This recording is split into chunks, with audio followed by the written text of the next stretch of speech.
right now. We are at AT&T. I'm partying with Cowboys Nation.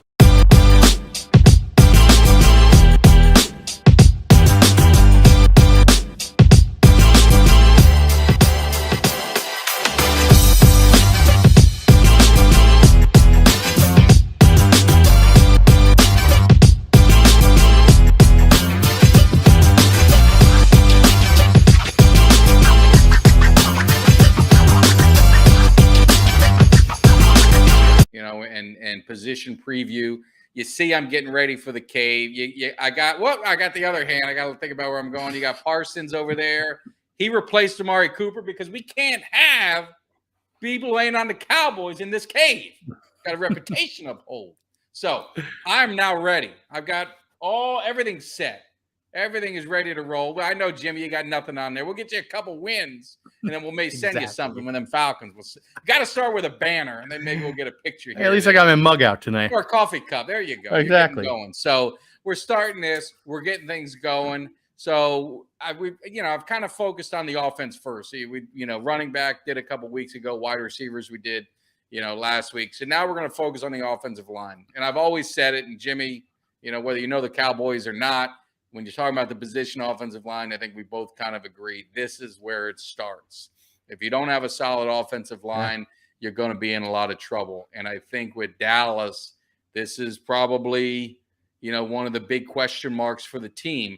And it's not so much, I don't think, if our five guys are healthy, if Tyron Smith was healthy all year and Tyler Smith was, if he does what we think he'll do as a rookie, and Biotish at center, if he can take another step, Zach Martin's always going to be Zach Martin, so we don't worry about him. And Terrence Steele, if he can grow like he did last season, you feel pretty good about the five. The problem is, all right, you got an unknown rookie, at guard. You got, Tyron Smith, who hasn't played a full season in a very long time. So it's not a matter of, if he gets hurt, it's when he gets hurt. And how's the timing of the injury? And how long could it be out? And could they survive that? You're thinking you're always going to get about, 13 to 14 games out of him.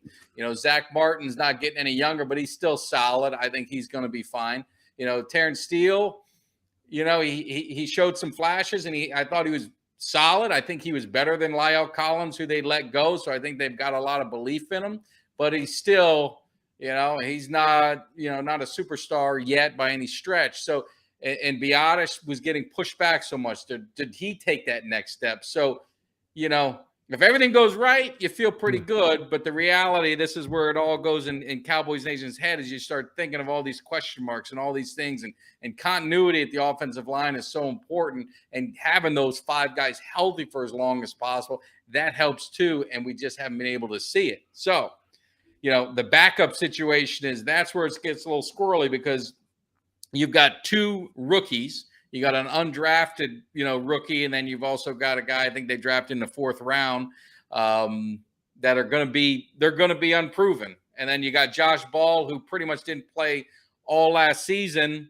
Connor McGovern is kind of probably your veteran guard backup, and center, and they kind of mixed him in there, and he didn't play very well. So the backups are where I see all the questions and concerns. Is if one of these guys go out up front, you're going to be in a little bit of trouble. Depth is a problem at the offensive line. And really, that's been, I don't want to say a luxury, but it's been a benefit to have last year when Lyle Collins is out. You got, Terrence Steele in, or if Tyron Smith gets hurt, you had Steele as a swing guy. So you did have that. You did have, Connor Williams, who wasn't great, but he was okay. Gave up too many penalties. So all you guys complain about penalties. He's out of here. Send him down to South Florida and see what happens. Lyle Collins, same thing, had some issues, injuries, didn't come to camp prepared the year before, didn't play, had, hip surgery or whatever it was. So he's been in and out of the lineup. So they've gotten rid of two of their kind of inconsistent guys that didn't live up to the billing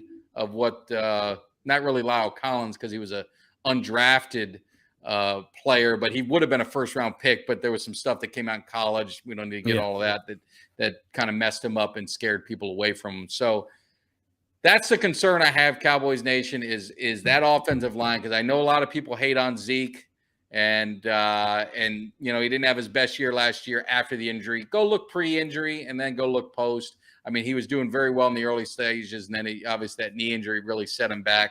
But the offensive line getting pushed back 2 yards every time, especially at the center and guard position with Connor Williams getting pushed around, that didn't help the situation. That's why Pollard I always thought was an option because of his speed to get outside and to be able to use him more. So hopefully the line's healthy.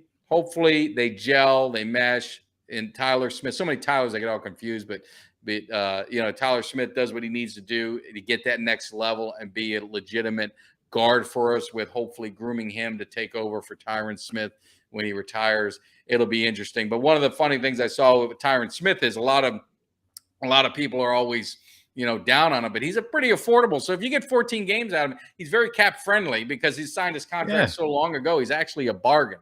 So as an outsider looking in, Jimmy, I went on a rant, for a long time. But I mean, you don't have to get into specifics of players, but just the line itself, because now you're seeing Philly. Philly is what they rate the number one offensive line. I think that has a lot to do with their good offensive line, but has a lot to do with their ability to put up a lot of rushing yards, especially with Jalen Hurts. So maybe it's a kind of a gray stat, because we didn't have no trouble beating the hell out of them twice and destroying Jalen Hurts and shutting down the run when we played them. So I don't know how great their line is, but I guess we'll see. Well, I look at, we'll contrast the Falcons and the Cowboys. So Falcons technically are in a rebuild. Like I said, I'm hoping we win. I don't want to hear about rebuild. We just got to win. With the exception of Jake Matthews, the rest of our other 4 linemen, all 3 years of projected starters, 3 years or less experience, right? Now the Cowboys, on the other hand, they had issues with age and injury and other things. You guys are in a win now situation. And that's a problem. These guys got to grow fast. Yeah. They got to grow up real fast and make this happen. And that's the only crummy part for you guys. And I think that's where Dallas, which concerns me with Lindstrom and Walzak, I'll mispronounce his name, but Walzako or whatever, the rookie they got from Nebraska, and then they got undrafted free agent Lindstrom, who they think might unseat, Biotish at center, which really gets me concerned, because I mean, if the undrafted guy they're thinking can unseat him, then that really makes me wonder how good the starter is. Because, I mean, you shouldn't technically in the line get beat up by an undrafted guy just right off the bat. Now, if he develops, Steele developed. Steele's been on the team for, 3 years or whatever it's been. So he's kind of developed into that position, into being an NFL player, even though he wasn't drafted. So that's going to be the thing. And I don't think they have a swing tackle they can rely on, to your point, is with injuries. And with that, I think they're going to be in trouble in that win now. You're really banking on some rookies, and that goes beyond the line. I mean, you talk about Jalen Tolbert at receiver. You're with Gallup out, they're banking on a rookie that's going to be able to step up in day one. He's going to have to contribute now. Now, I think he's got the skill set. I think he's got the ability to do it, but it's a lot to ask. It's a lot to ask a rookie to come in and do that, and fill in those shoes, because you got CD's going to be over there. You don't have Gallup.